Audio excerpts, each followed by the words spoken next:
Controversy Now, Henry Davis Jr. Can you talk about your experience as a city council member with your mayor at the time? He just recently stepped down, Pete Buttigieg, who's now just placed second in the New Hampshire primary. Well, thank you for having me. My time working with Mayor Buttigieg was, at best, was contentious. It was very difficult to get across to him and also to his administration how African Americans were living in South Bend and in some of the issues that confronted them on a daily basis. You're talking about double-digit unemployment. You're talking about a very high poverty rate, over 40%. You're talking about high crime. You're talking about schools shutting down, closing.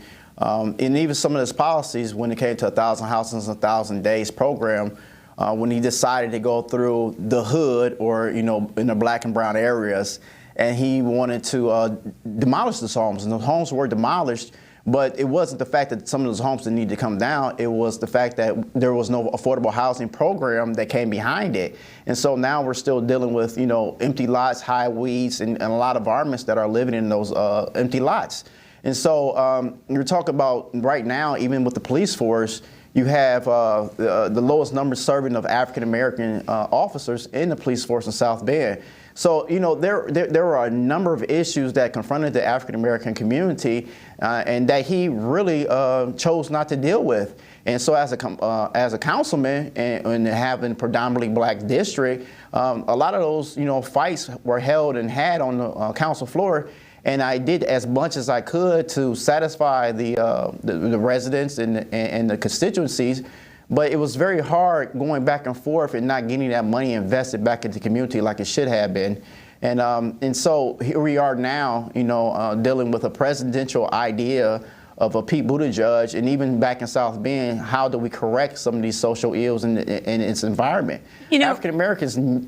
Go ahead, I'm sorry. I wanted to say the whole country learned about the murder of Eric Logan, a black South Bend resident who was shot and killed by white police officer Ryan O'Neal because, of course, at the time, Mayor Pete Buttigieg was running for president. Can you talk about how he handled that and also about the firing of the first black police chief, Darrell Boykins? Well, just like I just talked about, he didn't handle it. And if he did handle it, it was a fumble. Eric Logan was a combination of events that took place since he took office back in 2012. Right after he took office, there was a young man by the name of Michael Anderson that ended up dying under suspicious circumstances with the South Bend Police Department. There was another young man named Deshaun Franklin who happened to be sleeping in his home, and he was attacked and brutally beaten up by South Bend police. And, none of those officers were even disciplined. Then you had Eric Logan, and a lot of things happened in between there as well. But then you have Eric Logan who died, at the end of a gun, And so we, it just has not been a good ride. South Bend needs a do-over, and this is like, the things that has happened right now with the Democratic Party. As a whole, blacks, African Americans is the backbone of the Democratic Party, and we desire good schools, we desire safe neighborhoods, we desire good jobs, we desire the same thing that most people desire and need and want to live in America.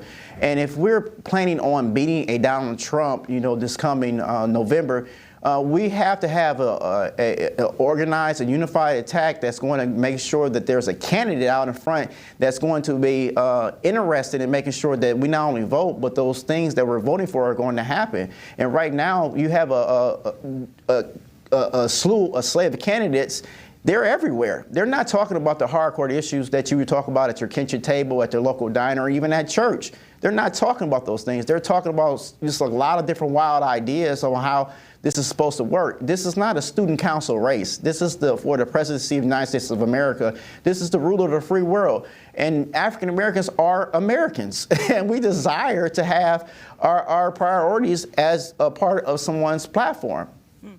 I wanted to bring